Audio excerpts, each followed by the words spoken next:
Good afternoon, everyone. Thank you for joining us for this timely discussion, marking 10 years since the Saudi-led intervention in Yemen, an intervention that was meant to be swift, decisive, and short-lived. A decade later, we are looking not at closure, but at escalation, with renewed U.S. military intervention and operations. And now we have a digital paper trail thanks to a signal chat leak, which raises serious questions Renewed U.S. military. about renewed U.S. military operations. And about what is being planned and who's deciding and where this war is going to go from here. So we're not necessarily just visiting the past, we're grappling with the present, which feels volatile and deeply consequential for Yemenis. We're lucky to have three speakers who can cut through the noise and help us make sense of what this moment means for Yemen, the region, and the international policy. So first, we have Asher Orkabi. Asher is one of the most esteemed known experts on Yemen. He is a PhD, has a PhD and a research associate and instructor at Harvard University.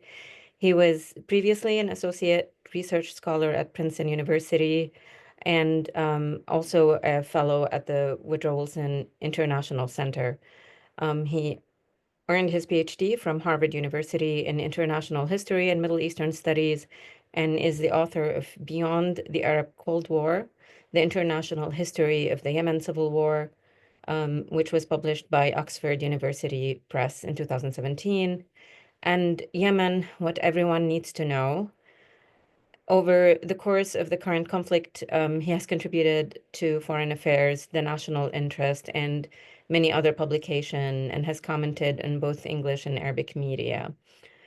We also have with us Samuel Ramani, who is an associate fellow at the Royal United States Service Institute, RUSI, think tank in London, and he's the CEO of Pangea Geopolitical Risk. Samuel is the author of Russia in Africa, Resurgent Great Power or Bellicose Pretender, and Putin's War on Ukraine, Russia's Campaign for Global Counter-Revolution, which were published by Oxford University Press and Hearst in 2023. Samuel frequently advises the UK Foreign and Commonwealth Office, the US Department of State, US Department of Defense, and NATO on defense and security issues, and is also a regular contributor to the BBC World Service, CNN International, and Foreign Policy magazine. And last and not least, we have Sadiq Al-Wasabi. He is a senior fellow with the Washington Center for Yemeni Studies. Al-Wasabi is a seasoned communication and media consultant with extensive experience in journalism and international development. He currently serves as a content creator, focusing on Yemen's situation and the human rights issues. Previously, Al-Wasabi worked as a communication officer for the World Health Organization from 2013 to 2023. He covered humanitarian and health crisis in Yemen, Iraq, and other emergency settings. Before his WHE tenure, he was also a journalist for the Yemen Times and a radio presenter, concentrating on political and human rights. And he holds an MA in media and broadcast production from Queen's University. Okay, let's dive into it. Thank you all for being here. Asher, I'll start with you so you can give us a bit of a history. Last time you and I were together, actually, were 10 years ago in Harvard Middle East program talking about Yemen and the start of the Saudi intervention. And the question back then was, who are the Houthis and what is happening? And awkwardly, it's the same question right now. So I'm gonna ask you, who are the Houthis? What are their goals? Why are we entangled with them? Thank you, Fatima. I have very good memories of 10 years ago.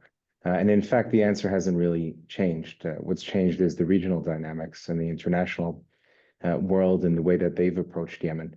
But the Yemeni conflict itself is really the same. Right? In order to understand the Houthis, we need to understand the conflict in Yemen because they don't exist in a vacuum. Right? When Ansar Allah arrives to Sana'a in September of 2014, it's the culmination of multi-year conflict with the Yemeni central government. The Ansar Allah movement, known colloquially as the Houthi movement, was a conglomerate of legitimate regional grievances against the central government in Sana'a. There were both regional grievances that were expressed by southern separatist movements and those in the north. There was a great deal of economic, social, political marginalization that had occurred over not just a 10-year period, but over a 60-year period, really since the 1960s. There was a civil war during the 1960s. The old social hierarchy was upended. Those tribal groups in the north from 1968, presumably since 2014, were relatively marginalized, right? Both in terms of general construction, right? Electrification, social, political, economic investment up north was marginalized, and certainly they were second-class citizens. It was an upending of the entirety of Yemen's social hierarchy. And not only that, but there was also an upending of the religious hierarchy within Yemen. The old Imamate Mutawakkila Kingdom of Yemen that had existed until 1968 was centered around the Zaidi religion specifically, and a lot of cultural heritage that comes with it. The Yemeni state had moved beyond that.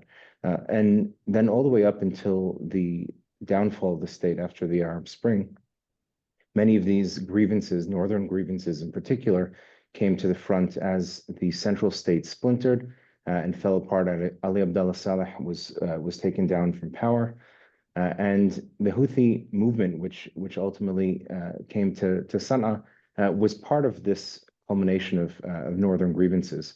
But what often happens when there's a strongman or a particular family at the center of these movements, that entire coalition of grievances, which were very legitimate initially in 2014, became far closer to an autocracy, led by this Houthi family.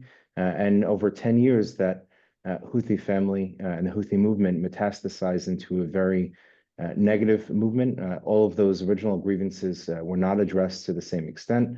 And it became just a fiefdom of a single family running an entire state, one that has been fueled by regional tensions and international support as well. And we can certainly elaborate on that. But that's in a nutshell, the way I see the history of the Houthi movement, where they come from and where they are today. Thanks, Asher. Sadiq, I'm gonna jump to you. Maybe you can also walk us Asher just covered it beautifully, but maybe you can walk us of your understanding of them, people's understanding of the Houthi movement, their goals. I'm kind of interested in their goals. We hear so much about their, slogan, their goals in Yemen. Can you speak a little bit more to that? The entire proxification process as well. Well, Fatma, this question has been repeatedly raised and circulated over the past 10 years, but especially so recently. And I agree with Asher that the answer to this question has changed over time. To put it simply and clearly, the Houthis are northern Yemeni group rooted in the Zaidi branch of Shia Islam. Unlike broader Zaidism, which historically allowed contested leadership, the Houthis insist on exclusive divine legitimacy for Hashemite descendants of the Prophet Muhammad, and they seek to revive historical Yemeni Zaidi imamate abolished in 1962. So the Houthis evolved into an armed insurgency, especially after the 2004 killing of founder Hussein al-Houthi, and their ideology includes strong anti-Western and anti-Zionist stance. Over time, Houthis have been influenced by their ties with Iran, and they have integrated certain 12 Shia elements, such as admiration for Iran's Islamic Revolution and celebrating Ashura incidents. And I think this is just pragmatic adaptation to extend their influence through alignment with Iran's axis of resistance. So to cut the long story short, the Houthis believe in their divine rights to govern. I think this idea is widely ignored globally, and this is what drive their actions and resistance. But they have some kind of a global agenda as well. And I'm curious if you can speak to that, because one of the things we keep hearing from people in Yemen is that they really as you mentioned, they veered off the Zaidi sect and they're becoming more of Twelvers, more aligned with Iran. And I'm gonna jump to Sam in a little bit to talk about their alignment with Russia, but wanted to also understand, you know, this entire issue of them being controlled by Iran or not.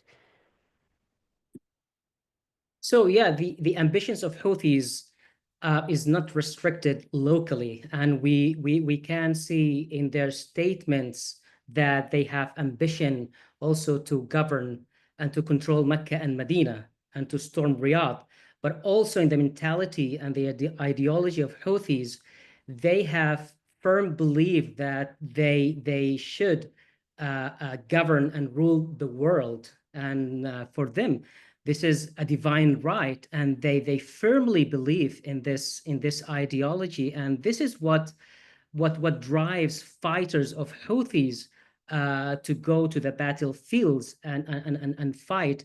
And this is the dangerous idea that the international community is not realizing, is not aware of. Thank you, Sadiq. And Sam, uh, Sam, given your work on Russia's global posture, how do you see the Houthis? How do you see Moscow's ties with Houthis and Iran in Yemen? Could Russia be, for example, leveraging Yemen as part of a broader strategy to challenge US influence in the Red Sea and the Gulf? So if you can kind of like speak to that, and also sort of like the historical context of these growing ties with the Houthis, because they kind of started with Saleh, right? Right. It started with Saleh, and then it Yeah. Russians weren't really happy about Houthis taking over at one point, but now they're happy about it. Yeah, it's a great question, Fatima. Yeah, I think that just to look at the Russian policy towards the Houthis, you definitely do see a striking change from the early stages of the Houthi coup d'etat, when they certainly weren't very happy about it, and then on towards the assassination of Saleh in 2017, where Sergei Lavrov described the Houthis as a movement that had radicalized, and now on to the increasingly close diplomatic cooperation between them, and also threats of prospective military cooperation between Russia and the Houthis. So when the Houthis first emerged on the Yemeni political scene, the Russians and the Houthis did not really have that much in the way of ties or any kind of compatible objectives. The Russians, during the 1994 Yemeni civil war, had tried to position themselves as a mediator and to maintain some degree of a balancing strategy. And even when the Houthis started moving in a more anti-American direction and away from some of their rhetoric about inclusivity, and they were criticizing Saleh's relationship with the United States over the Iraq War, and the Russians opposed the Iraq War, the Russians were keeping them still at arm's length.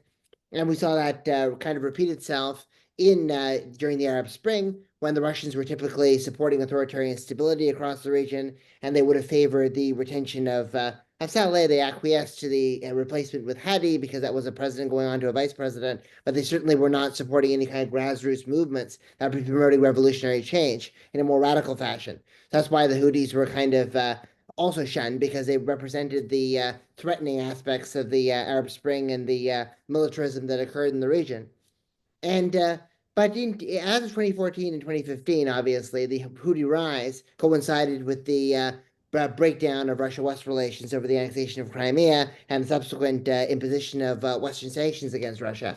And that led to the Russians taking on a bit more of a nuanced stance So the Russians did not support the Houthi coup, but they did oppose the Saudi-led military intervention. There was actually a quote from Nikolai Patrushev, the hawkish national security advisor to Putin, in his Vestia, where he warned that the Saudi-led military intervention and American support would lead to the Somalilization of Yemen, basically. So making it that the worst-case scenario, that Yemen would become a terminal, decades-long failed state, just like Somalia, and a breeding ground for extremism and chaos. So the Russians were opposed to the Saudi-led intervention. They were going to veto UN Resolution 2216, but they managed to get a bit of a slight dilution or a water down of it, so they were the only country out of the 15 to abstain from it. So 1401, they were in that position. They also maintained a diplomatic presence in Sana'a, as well as a diplomatic presence in Aden, and they maintained that until the assassination of Saleh, when they withdrew all their personnel from Sana'a in 2017. And the Russians continued this kind of approach where they were kind of engaging without endorsing the Houthis. They were kind of engaging with them, legitimizing them as having a role in the potential future peace settlement, inviting Houthi-led delegations led by Mohammed Abdul Salam from the Muscat office to Moscow, but not really pledging any kind of fealty to their objectives, maintaining ties also with the Hadi government, with the Southern Transitional Council, trying to show that they were balancing and playing all sides off each other. It was a form of strategic non-alignment that really took hold. At times, the Russians would even criticize the Houthis for some of their transnational actions, like their firing of missiles and drones into the United Arab Emirates, which allegedly, some people say, led to the UAE also abstaining from Russia's invasion of Ukraine resolution, though that's a bit of circumstantial reporting. And also, the Russians try to shield Iran as much as possible from any kind of allegations of arming the Houthis, as by stalling the UN panel of experts reports and vetoing or threatening to veto any resolution that tied Iran to the arming of the Houthis. And this is around in 2018, 2019. But we really started seeing this movement from opposition to the Houthi objectives to some kind of strategic non-alignment, arm's length engagement without endorsement, into a broader full-fledged partnership started taking place after the full-scale Russian invasion of Ukraine, where you started seeing some of the Houthi leadership started expressing sympathy, if not for the invasion itself, but certainly for some of Russia's wars and crusades against NATO. Interestingly, people like Mohammed al-Bukaidi would often criticize China for being a bit too acquiescent to the West, but would be more willing to embrace Russia and to show support. The Houthis threw their solidarity behind the Russians after the Crocus City terror attack, kind of accusing and repeating some of the SVR narratives that the British and the Americans were trying to use Islamism inside Russia as the fifth column to instigate unrest against Russia. Even Bukaidi pushed those narratives on his social media platforms. And would be good to would be good to kind of like explain who's al-Bukhaiti and others for the people who may not know.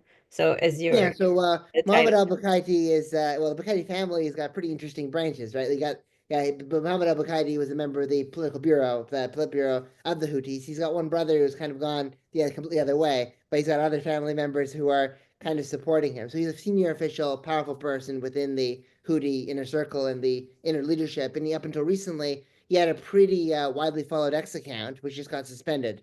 But it was a good way of kind of seeing how the Houthis kind of viewed domestic and international events. It was kind of useful to look at.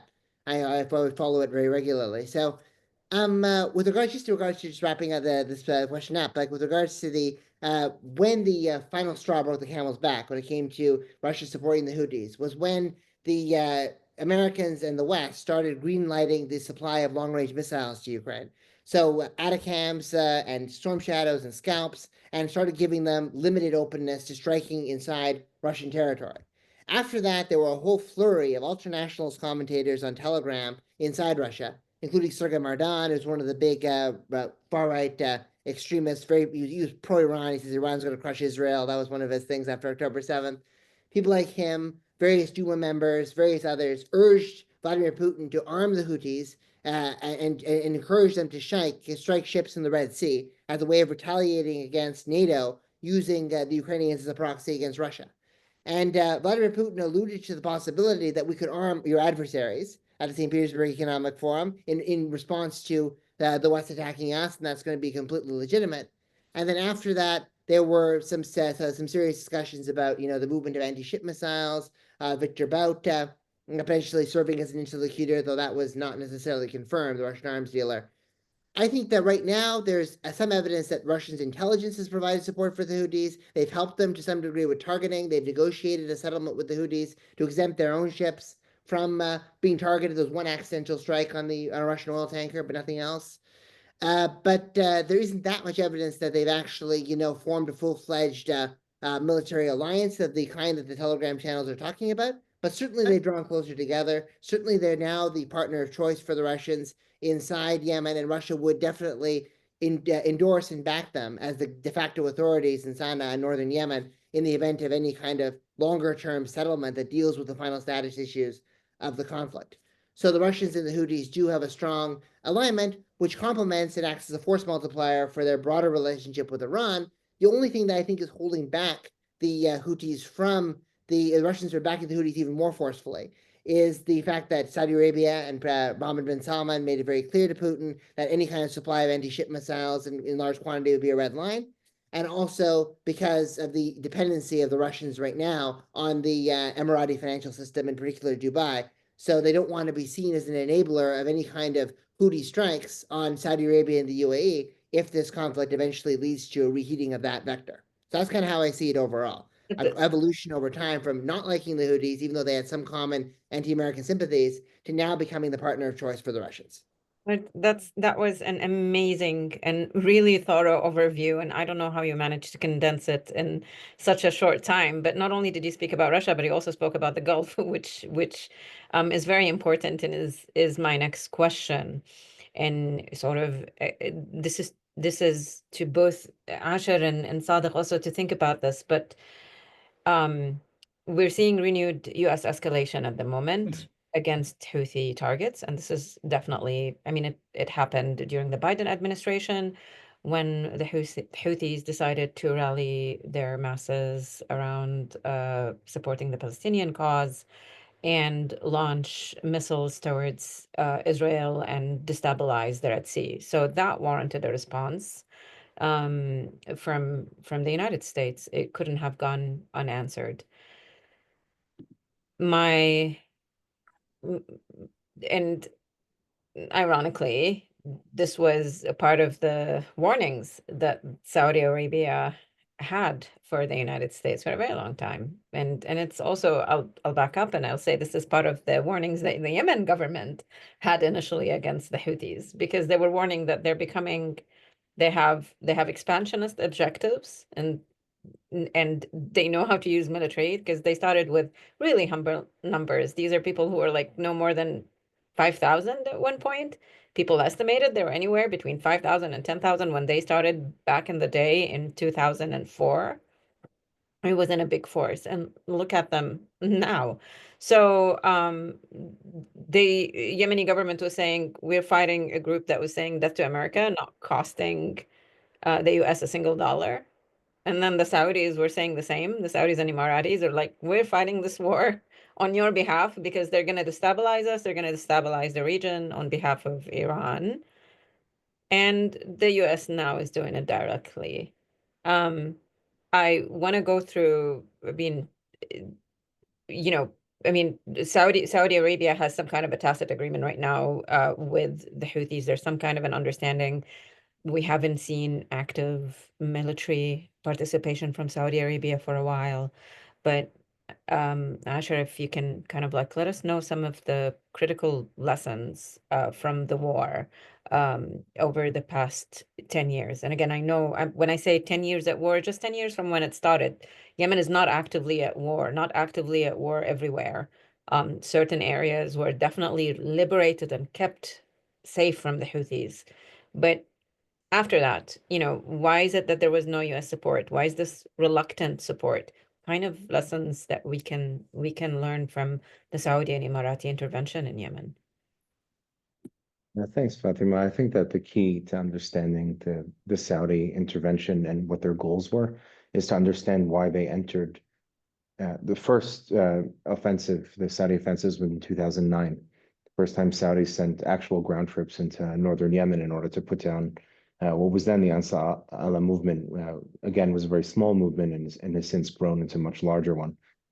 The Saudi goal in 2009 was the same as the Saudi goal in 2014 and 15, was southern border security. And the concern for what was previously a very porous border. Prior to 2014-15, the Saudis were already constructing a border fence between the two countries. And this is significant because there are three regions that are culturally and linguistically and tribally Yemeni, the three borders of Asir, Najran, and Jizan, all conquered in 1933, still remain a point of contention between Yemenis and Saudis. And in fact, the Houthis themselves, one of the first slogans, in addition to "Death to America," was also we're going to take Asir back. The Asir movement was very significant in the north. And the Saudis were certainly concerned about this. Right, so that sets up the Saudi intervention both in 2009 against the Houthi movement, again in 2015, was the border security. The irony is that the border security, at least during that period, it was a self-fulfilling prophecy. The more that the Houthis gained attention, international attention, the more support that was received, the larger the movement became, and the more that the Saudi administration needed to now worry about border security.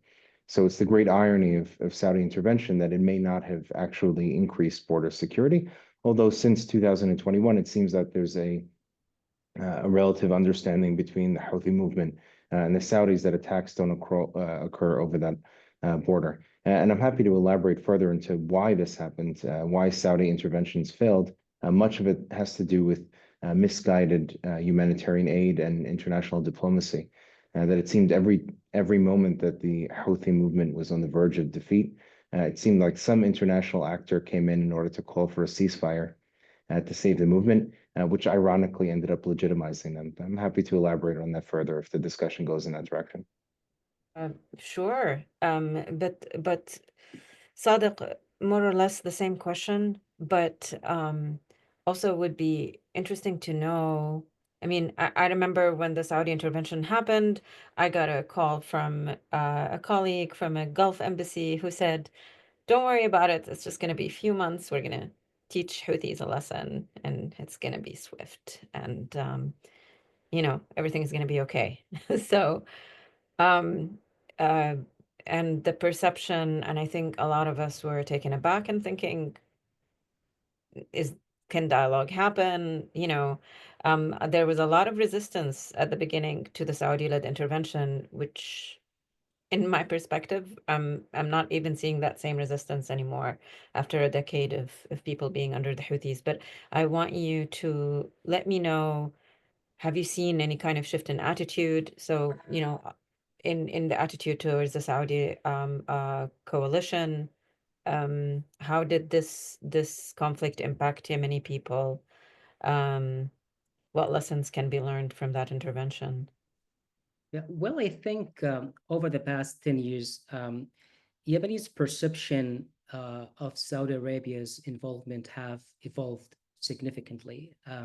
Initially, you remember when Saudi Arabia launched, as you said, when they launched their operations in 2015, many Yemenis saw the intervention as an effective and powerful step to stop Houthi advances and restore the legitimate government and President Hadi.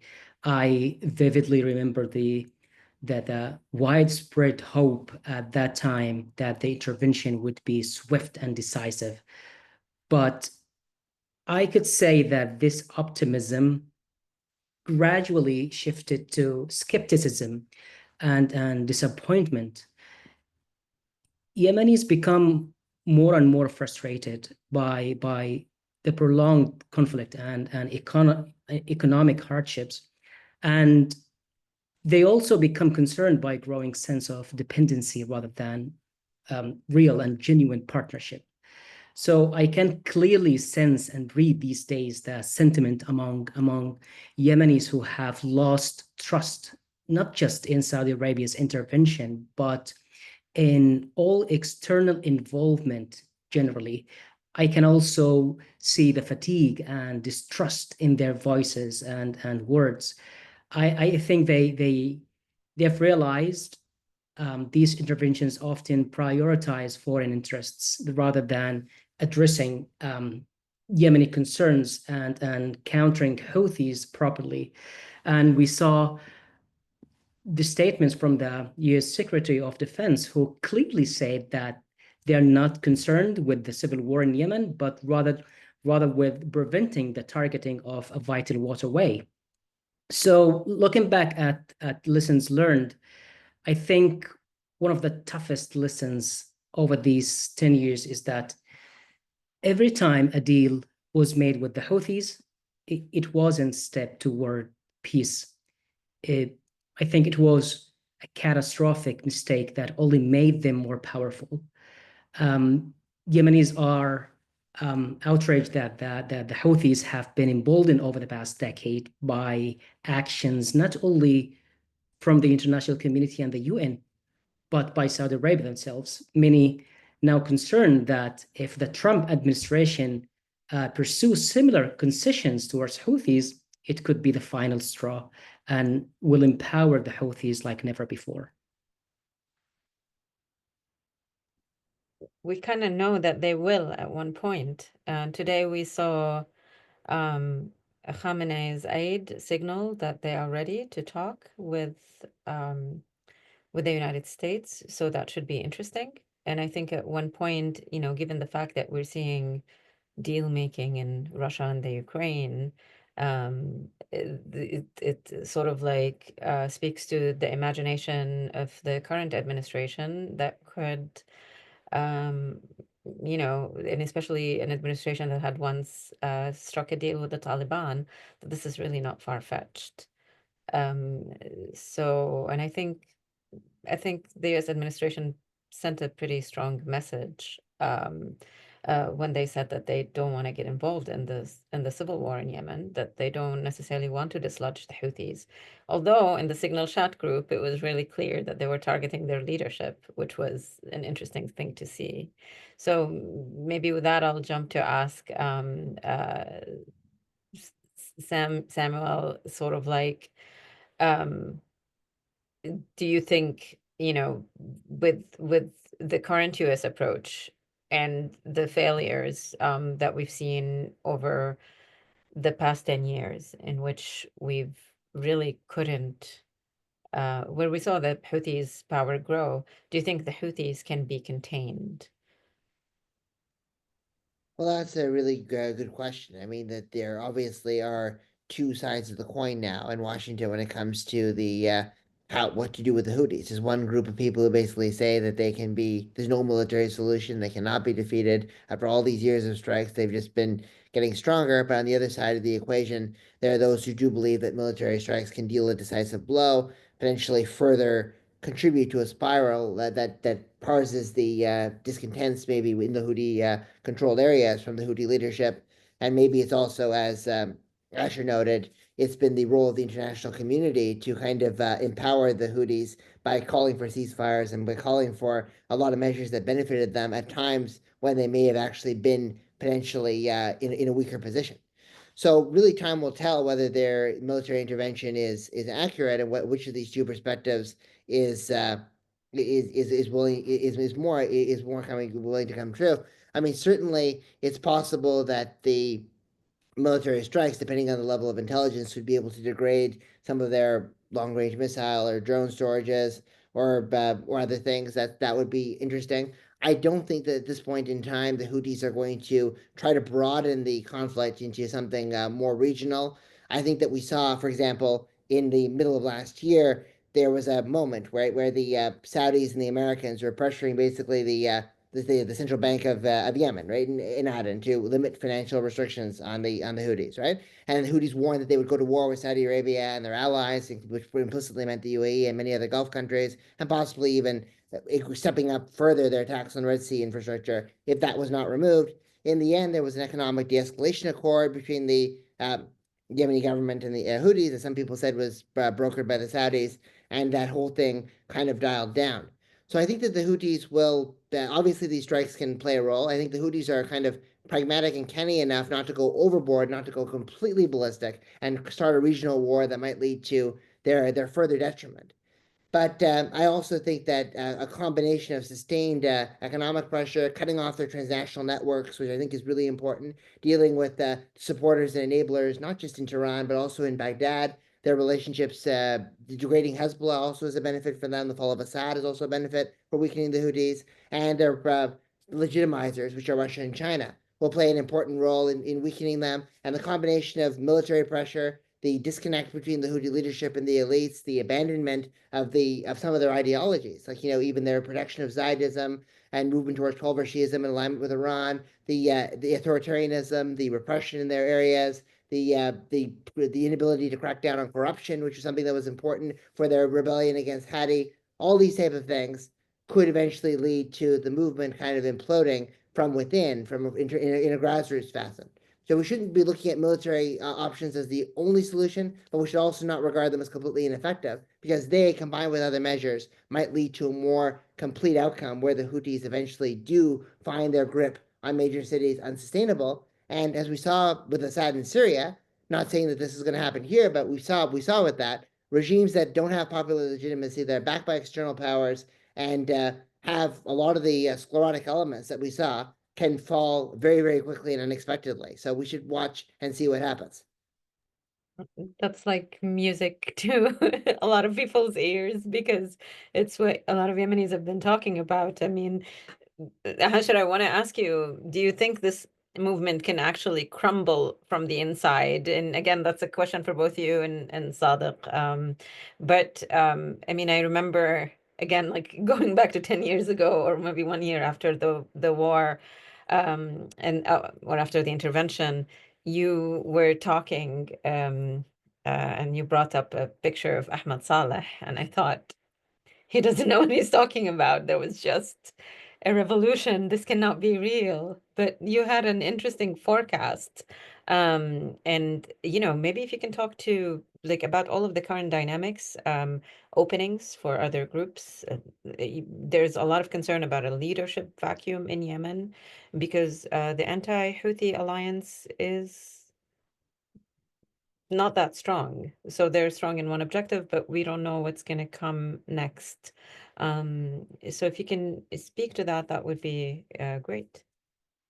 All right. Thanks, Fatima. I do remember that, and I do remember your comments about me bringing up the Saleh family again. But I think at the same time that I brought up the Saleh family, I also brought up a Facebook group in Libya at the same time, that within several months of Gaddafi's downfall, there was a Facebook group, an indigenous Facebook group of Libyans called Aina Gaddafi, where are the good old days where Gaddafi was the only lunatic with missiles and guns and etc. Now half of the country is vying with each other to become warlords, right? And this was the time in 2014, 15. So I think this is certainly the case for Yemenis, and this is obviously a very unscientific view of just social media trends and things that people understand. Is the last name of Saleh, the irony, it used to be readily associated with corruption, the downfall of the state.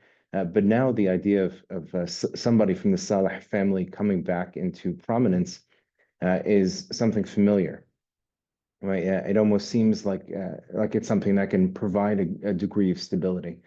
So certainly the irony of histories is that the same family that was synonymous with corruption and the downfall of the state may actually be something that people can ground onto and give them a sense of hope for the future. Certainly, Ahmed Saleh, who was just recently taken off the Treasury Department's restricted list for his various different dealings in the Emirates and elsewhere in the Gulf, but more specifically on the ground, Tariq Saleh himself, Ali Abdullah Saleh's nephew, who controls or at least is semi-affiliated with a very effective group, or at least previously effective military group on the ground, as we saw both in Hudaydah and elsewhere in the Tihama region.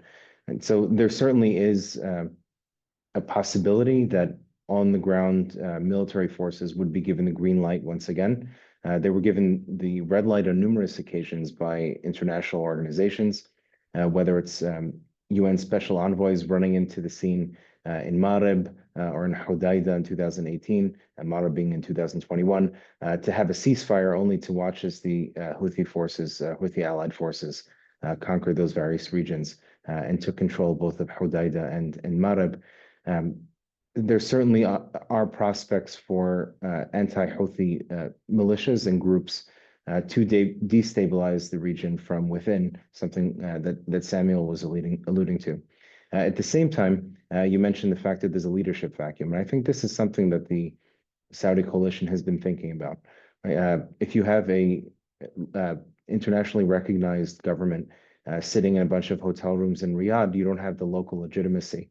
So the attempt, at least with the presidential council, was to both use half the council as that remaining group, the Riyadh-based government, but the other half of the council trying to grab onto individuals like Tariq Saleh and Sindani. In other words, trying to create a legitimacy by grabbing onto those locals who still had familiar names, who still had local following. So there certainly was that vision as early as 2021, 2022 to grab onto that.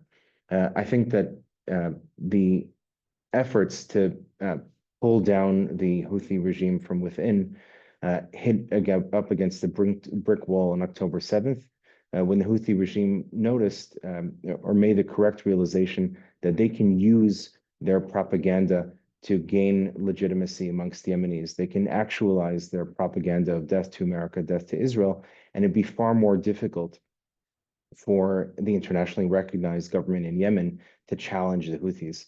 And I remember a phone call, certainly around November, after the November of the previous year, trying to make sense of what the Houthis were doing. And I remember calling up a number of friends within the Yemeni government, the internationally recognized government, and saying, I think you may need to look for a new job because it's going to be impossible for you to put together a public relations response to the Houthi attack without appearing to be either pro-Zionist or anti-Houthi, right? You can't be both.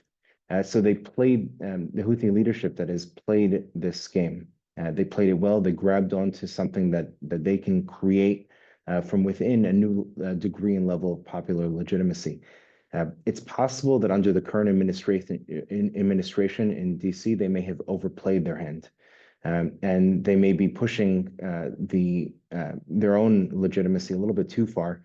And we may see, as hopefully Samuel predicted, a downfall of the Houthi regime from within, right? That legitimacy that gained them stock after October 7th may only take them so far in terms of giving them legitimacy within Yemen itself.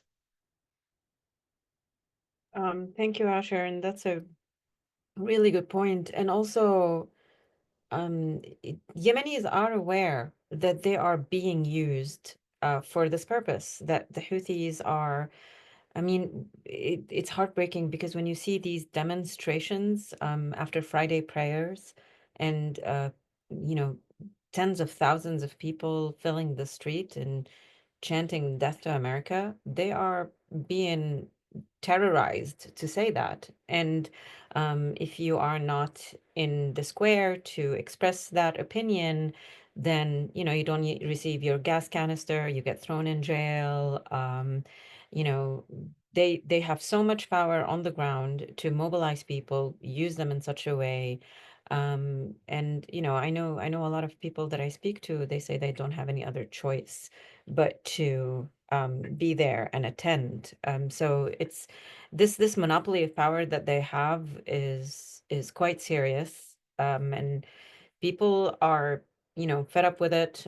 They don't want also like an international process, such as the ones that we've had with the UN to legitimize it. Which kind of brings me to the issue of the FTO designation. And I do want to ask, you know, both you, Asher, and Sadiq as well, and Sam, but maybe I'll jump to Sam.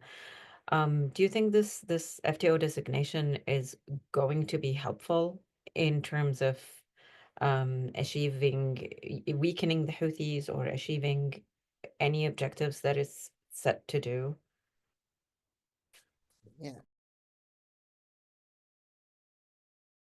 And can you unmute yourself, Sam? Thank you. Yeah, I've just having a tech issue here. Yeah, thank you very much. That's a really interesting question. I would say that the FTO designation, one of the problems with it in the past was that there were two problems. Number one, of course, it was inconsistently applied. You saw the Trump administration impose it, the Biden administration take it off, then it come back again. and it started being seen, as something that was partisan or inconsistent in terms of U.S. policy, and if the U.S. was so inconsistent, that made it impossible for European countries to join the Americans in imposing that, even when Europeans were seeing severe damage to their ships, or countries like Japan or Germany or others which are seeing severe damage to their ships from applying that. The second thing was that there was this narrative that the FTO designation would do absolutely nothing to the Houthis economically because their economic networks are largely under sanctions by the United Nations in 2014, since 2014 onwards. And the only thing that it would do was be limiting food aid and be limiting humanitarian aid. So that narrative that the FTO designation was kind of completely feckless and it was just something that was going to make Yemen's humanitarian crisis worse and increase the power of some of the Houthi siege mentality rhetoric and anti-Western rhetoric to strengthen the regime from within were kind of the things that kind of diluted it and made it not work. So I think that is not because the FTO designation doesn't work. It's just because I think some of the narratives around it were kind of a bit specious, and also the inconsistency in its application has really prevented it from really moving the needle or weakening the Houthis. That being said, I think that there certainly could be ways in which it might be able to weaken and dismantle some of the Houthis' transnational networks, which I think we should be paying attention to.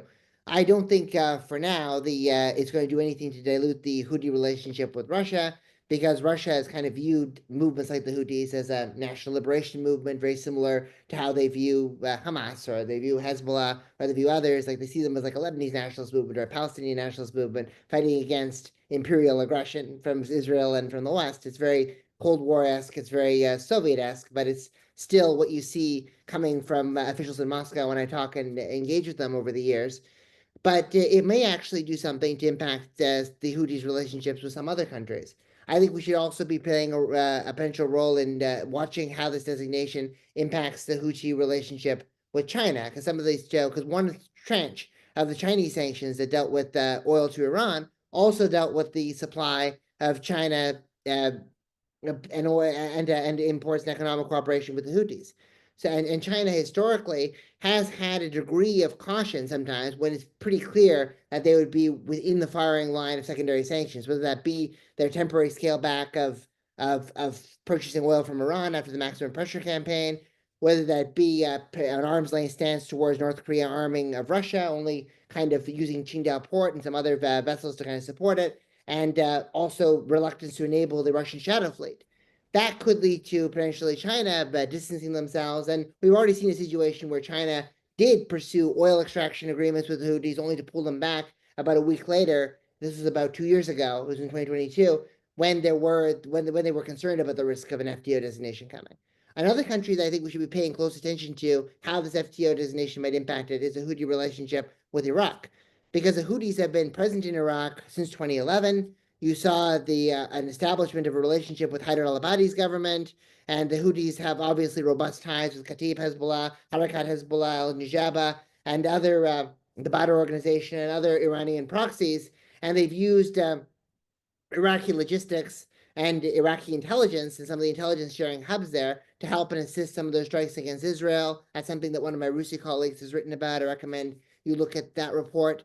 And there was obviously some controversy about the former, one of the senior former Iraqi ministers or prime minister, right, attending the Palestine conference in Sana'a over the weekend. But I think that, yeah, we should be watching for how this FTO designation impacts some of their transnational networks that are outside of the Iranian orbit, or outside of the orbit that doesn't really care about it, like Russia, particularly how they're dealing with China and Iraq, because it can lead to longer-term international isolation and maybe a weakening of some of their funding sources over the course of time. So that's where I think it could play a role.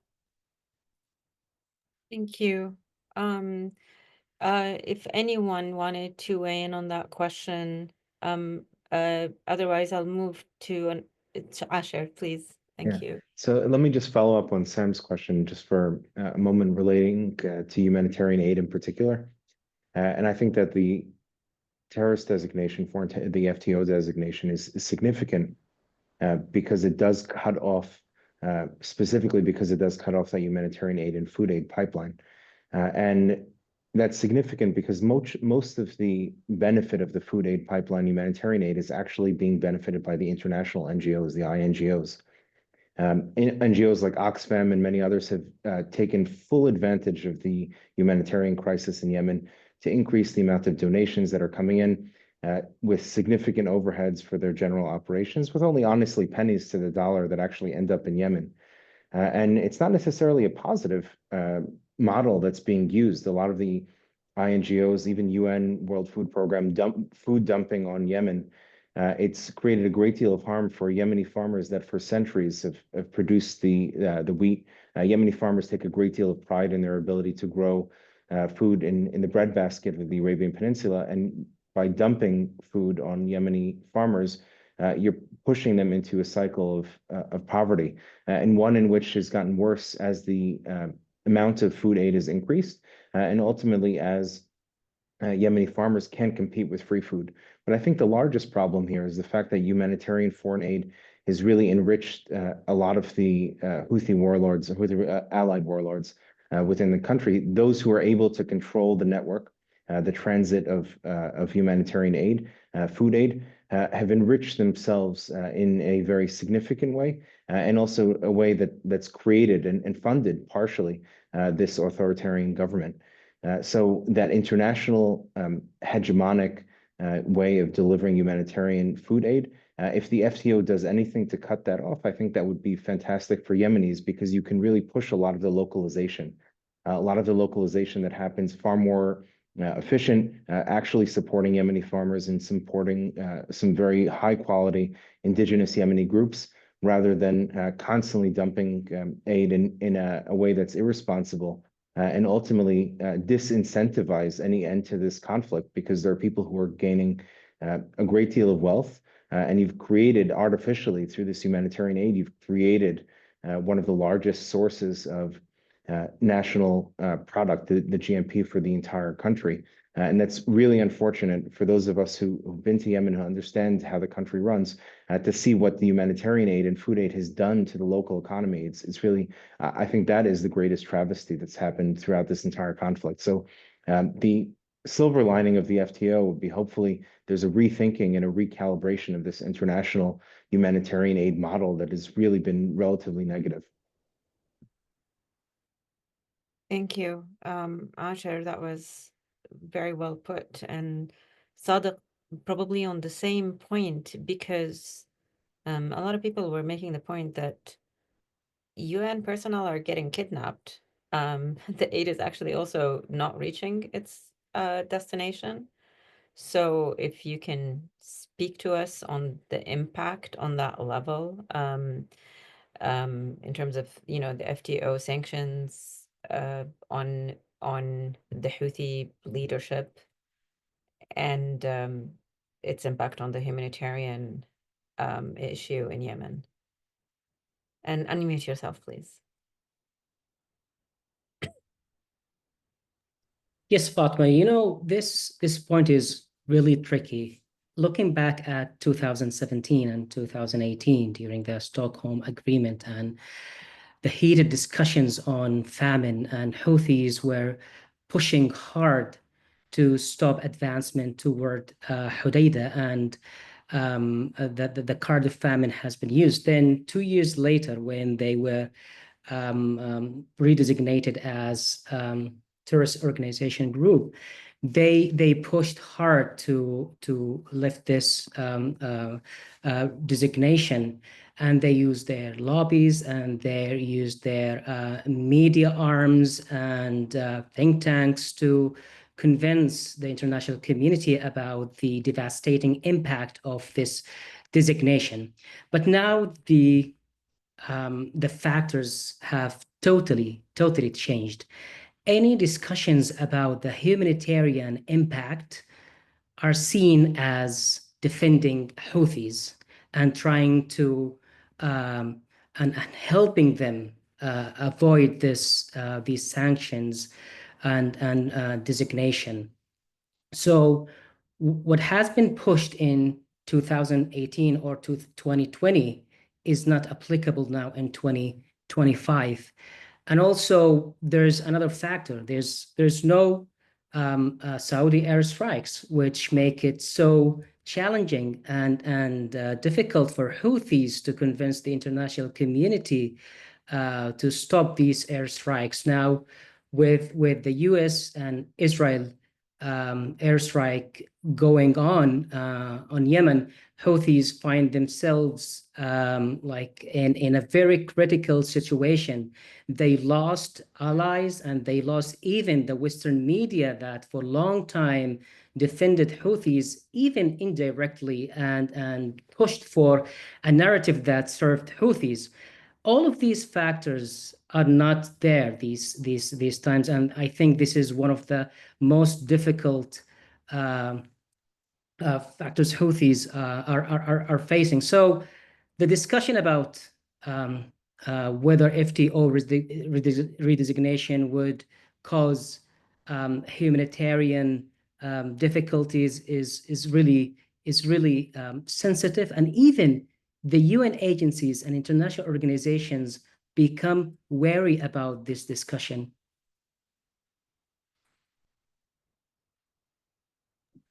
Yeah, thank you for that, Sadiq. I mean, it's interesting because and you've done so much work on Western media, and you've seen like it, seeing these shifts are interesting.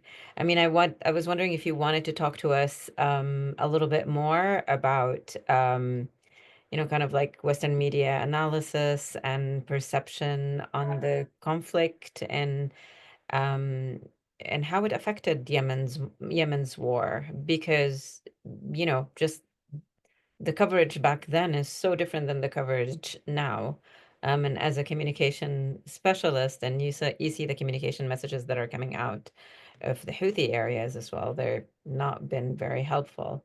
And I feel, I mean, and it's frustrating because they keep getting, I mean, even now that they are exposed through their attacks to the Red Sea, on the Red Sea and on Israel, and now that they're exposed as an Iranian proxy, they still keep getting gifts like the Signal chat that was there, because it kind of showed the indecisiveness and the decision, I mean, the decision making in the United States was like, should we strike them now or maybe in a month? And we could perhaps delay it for a month. And it kind of also felt like they have an opening to influence in the United States and to stop these attacks from coming on them as well.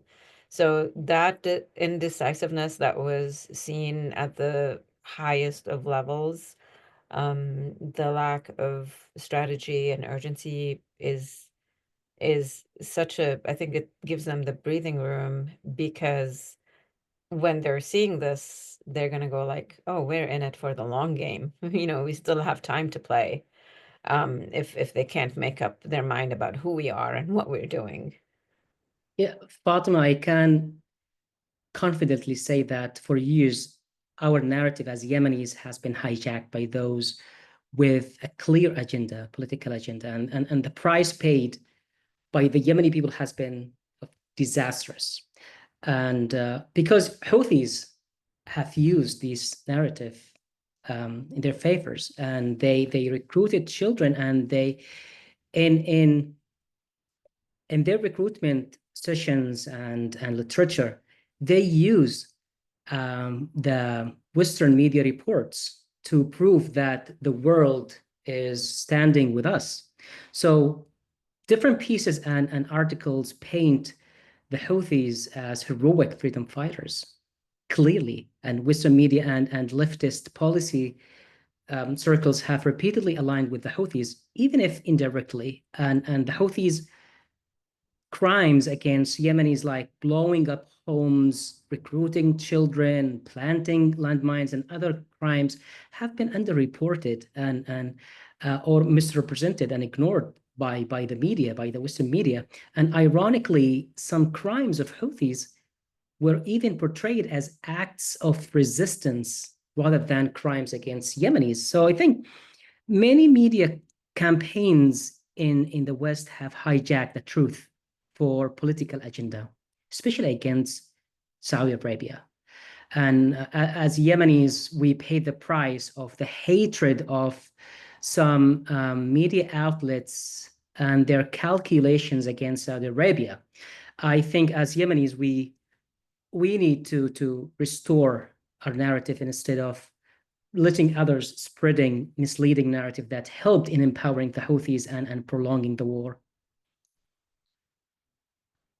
And I mean, I guess for a very long time, the Houthis were just really focused on one message, which is get Saudi Arabia out, fight, get Saudi Arabia out, while everybody else in Yemen was like, oh no, we've had different issues. We've had, multiple issues that made it very difficult to unite. But I think what unites everybody right now is this idea that the Houthis are really exposed as agents of Iran. They're not working on the national Yemeni interest.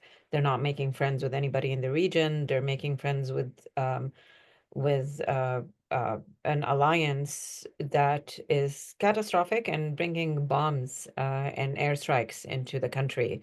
So Yemenis want to live in peace, and this group does not want to give them peace because they don't have any incentive. Why give up this power that they've acquired for them and for their Ahl al-Bayt and all of the ruling family? So that's terrible. But we have about 30 minutes left or less. So I want to jump into the audience question. And one of the questions that I am seeing that is trigger is like, was the Stockholm Agreement a strategic mistake? Thank you, Azat Waqti, for asking this question. I've written a lot about this. It's a sore topic for many Yemenis like me, who's written over and over about the failure of the Stockholm Agreement and warned about it before it took place. Written about what's going to happen in the Red Sea in Israel if Houthis take hold of Hodeidah, and I spoke about it in depth, and that was mentioned, but that was glossed over. So I think it's a strategic mistake. I'm gonna see other questions and just kind of group them together. And also, Azat is asking, FARC in Colombia and the Taliban survived US pressure and returned through peace or force. Could the Houthis follow the same path and return to Aden? That's a scary concept to anybody who wants to take this. And as well, the Stockholm Agreement mistake question.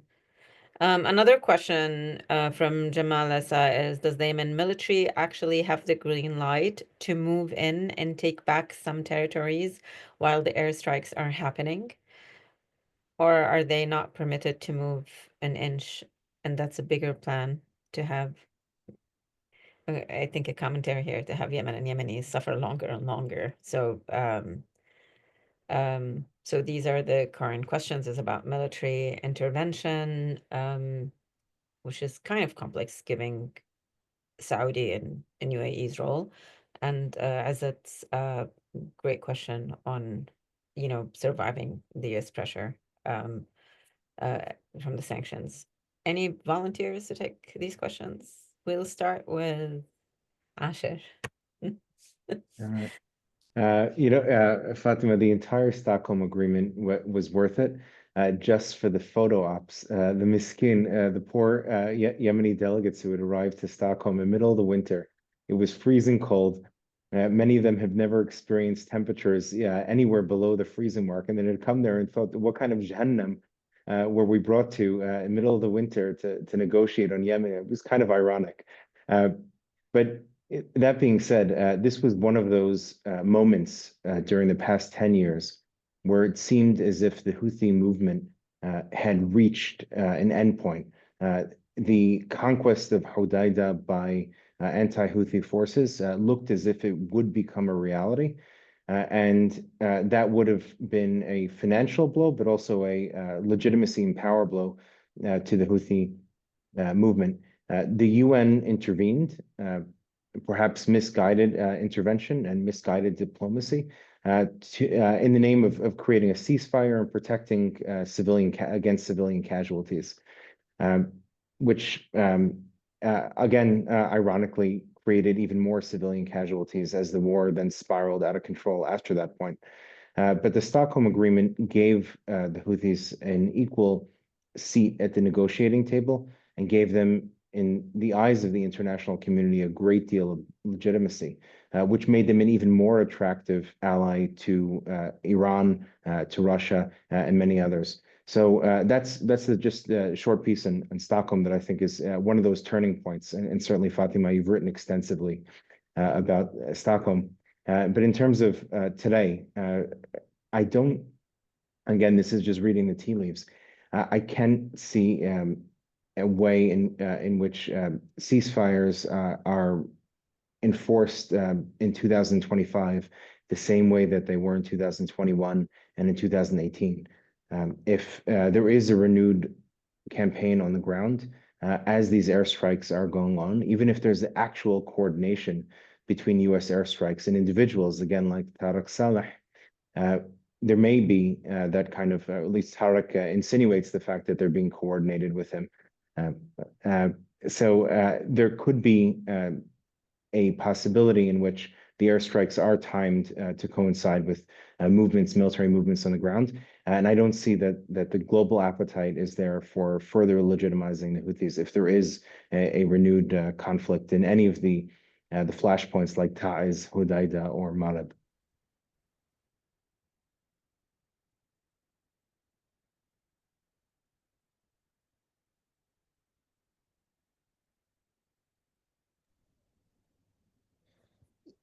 Yeah, so when it comes to Stockholm, I had a few thoughts just to build on what Asher was talking about.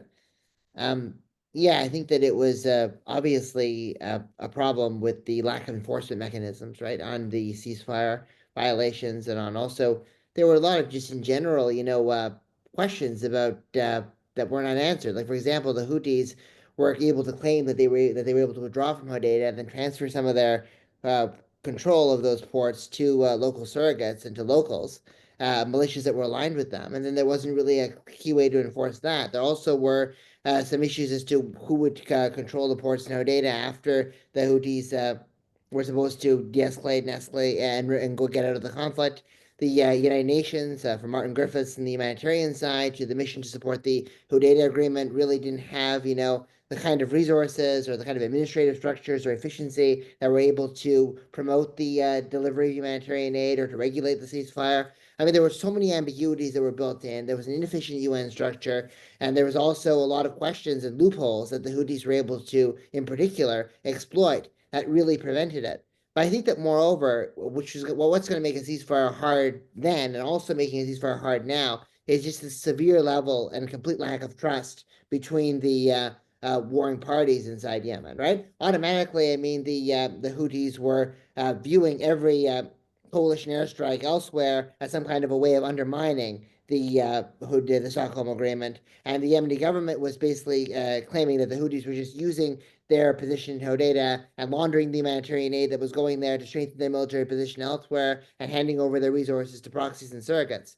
So I think unless we get a better administrative structure in place, unless we have a ceasefire that's got clearer red lines and clearer enforcement mechanisms than we had with Stockholm, and less the core issues, which are the complete lack of trust between the warring parties, which is doubly strong now that the Houthis are even more Iranian proxies than local actors than they were then. I think that it's going to be pretty hard to get a kind of workable and operational ceasefire on the ground. It's going to be very different reconciling the Houthis and the other Yemeni factions than reconciling other factions of the Yemen conflict that have clashed with each other, like the Riyadh Agreement between the Southern Transitional Council and the Hadi government, which not only prevented North-South civil war, but now has led to the SDC actually serving in coalition with the new Yemeni government. So the interregional legacies of conflict resolution are not easily applicable either to the Houthi Yemeni government dispute. And I think that also the mistakes of the Stockholm Agreement are doomed and destined to repeat themselves unless the entire architecture for dealing with this, especially at the UN level, is kind of really rethought and the stipulations are kind of overhauled. Great, Sam. Thank you. I have so many good questions. I'm gonna just group them in three because of time. One question from Marcos Caetano. I'd be interested in hearing more about Yemen's role in the complex relationship between Iran and Saudi Arabia. We touched on that a little bit, but if someone has a concise answer, that would be great. Another question from C. Schuster. Thank you for the interesting discussion. In which sense is Taz is a flashpoint, and where might it head to? I do like that question. And another from Becca Feathers. Do you perceive any efforts regionally, internationally, or within the legitimate government to plan for governance if the Houthis were to retreat or to be pushed from power? Any efforts to address the significant power vacuum that has hamstrung since 2016? We also kind of touched on this, but you can take you can answer whatever questions that you'd like. Maybe Sadiq, I'll start with you. So let me take the question about the governance of the legitimate government. I think as we are talking, most of officials of the legitimate government are enjoying their time in Riyadh now, including the high-level officials and ministries. So even if Houthis are retreated and defeated, I don't think the government is ready to take this momentum. And we can see now, we haven't seen such a momentum now. Houthis have been choked by the USA strikes, and tribal leaders and tribesmen and in the ground, especially the anti-Houthi tribal leaders, are begging the legitimate government for a reinforcement to help them seize this opportunity, as Houthis in some areas are fleeing the areas actually because of the air strikes. But the legitimate government hasn't taken and seized this opportunity and move militarily.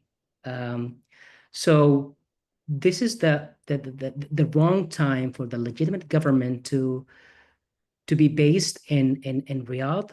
And so I think Yemenis have lost trust in the ability of the legitimate government to move positively and properly and seize this chance. So even if we defeat the Houthis, I think the hierarchy of the legitimate government is not ready even to function as proper government. The fractions among different players within the legitimate government, I think they first need to solve the problems within themselves and within their systems. Then we can talk about their ability to But that's kind of difficult because in a sense, it's not functioning in a way where, you know, a system or a constitution is enforced. They can't be subjected to any kind of questions for accountability or others. Transparency is an issue. A lot of handouts coming into the government. I mean, in a sense, this pursuit of maybe a perfect functional government may not be there, and it's the type of thing that Houthis have exploited for a very long time. Is, you know, I mean, they found their entry through the national dialogue when we wanted to craft this perfect government for Yemen. They thought, okay, it's not going to happen, so we're going to just impose our vision. And to this point, there is one organized group. The STC is a very organized group, so you have the concern of a secession that can happen immediately if you can't coalesce, or if we can't coalesce behind whatever is here and attempt to strengthen it. So you have all of these, you know, problems, and I think the international community, if they start asking that question, in which they are not at the moment, we're going to face really real obstacles. But I believe that there's a problem in pursuing imperfection, because look at governments everywhere in the world. There's various degrees of imperfections, and dysfunction, including here in the United States. So I feel like we should just work with the cards that we've been dealt. I mean, and that's my opinion. Asher, you were going to say something. Yeah, I was the one that made that offhanded ties comment, so I'm glad that somebody picked up on it. If we can even recall, at certain moments during pre-2022, that there was Taiz was called a zone of stability. At least the U.S. State Department called it one of the zones of stability, which included Marib and some areas outside of Hodeidah and Taiz. That's not the case necessarily anymore. After 2022, there were various different blockades, Houthi blockades around the city of Taiz. A lot of the agricultural areas were shut down, and the city and the areas around it, and much of it was divided. And there's still a lot of tension simmering under the surface in Taiz and around that area. And it's certainly conceivable that a conflict could renew, especially around Taiz, which previously was a flashpoint as late as 2022, and certainly could become one again. So that was a bit of conjecture, but based upon previous historical examples where Taiz was a conjecture. To answer Marcos's question about Iran, again, the Houthis were that model. Iran had one model that they operated with, is they found the marginalized group. They supported them and then watched as they destabilized the region with the help of political, economic, and military aid. That's certainly the case with the Houthis. They continue to destabilize the region.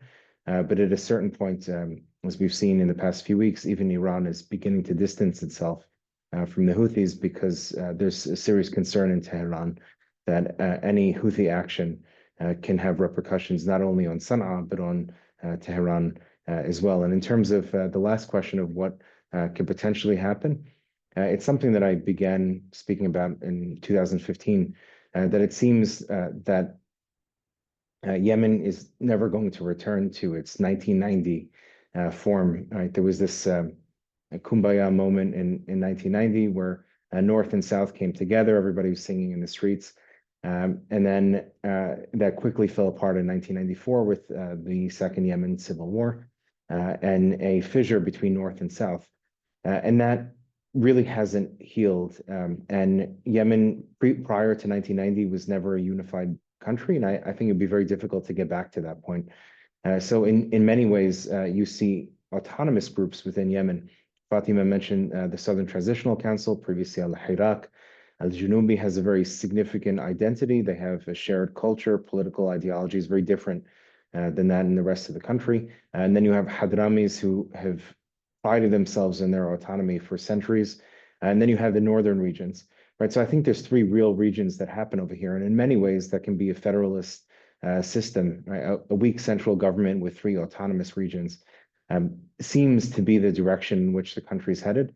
And certainly if international organizations and powers that want to find that solution, it may ultimately be in finding that trifurcated Yemeni federalist state with a weak central government in Sana'a, power sharing agreements, etc., between northern tribal groups. But I think that would require something similar to that happened in 1968. It would require the exile, the forced exile or the willing exile of the Houthi family out of Sana'a and out of Yemeni politics. And I think that would take away a lot of the tension and perhaps lead towards that potential federalist state.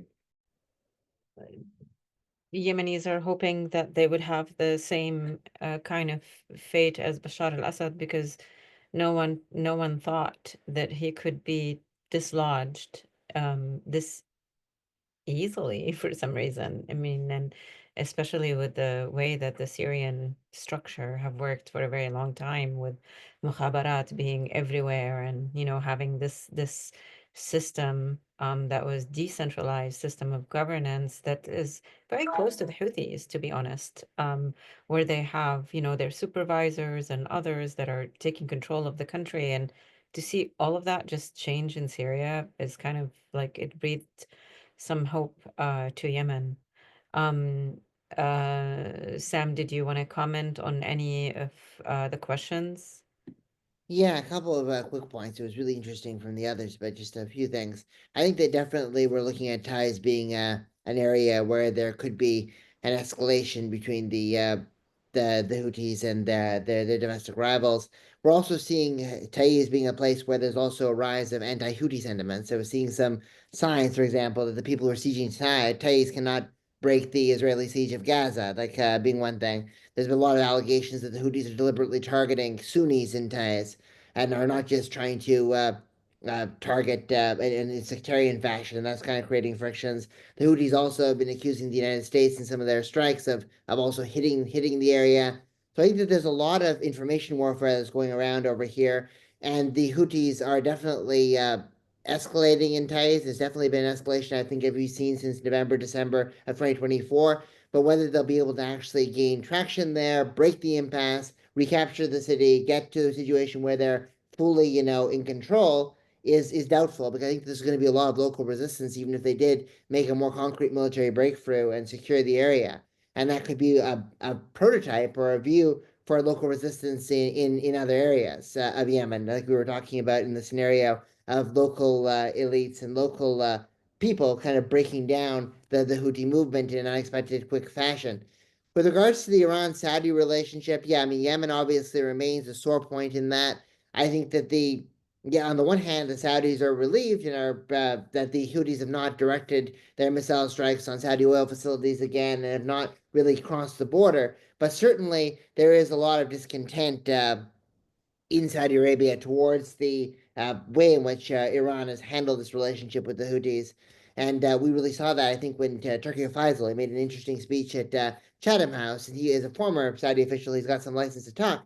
He was basically saying that, you know, the U.S. strikes are pinprick strikes against a major threat. And also he said that Iran's continued support for the Houthis is a betrayal of what we signed under Beijing's mediation in March of 2023.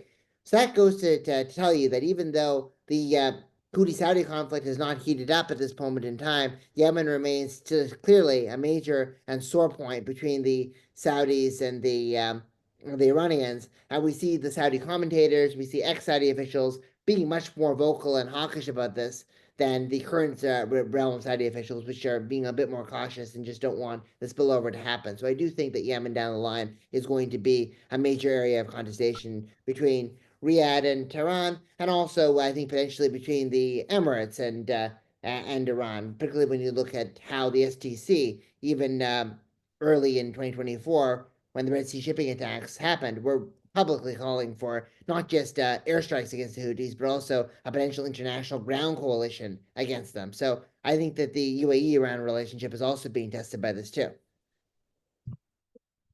Great points, Sam, as usual. We're 5 minutes to closing, so I'm gonna just ask you all in 1 minute, given, you know, to answer me just in 1 minute, or to just give me your wrapping conclusions.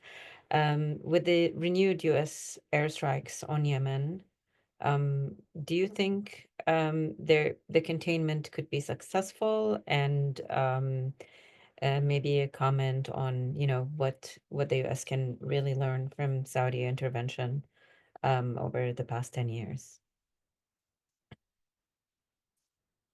Starting with Asher. All right. Well, Fatima, thank you for arranging this panel. And I'll end maybe on a note of optimism.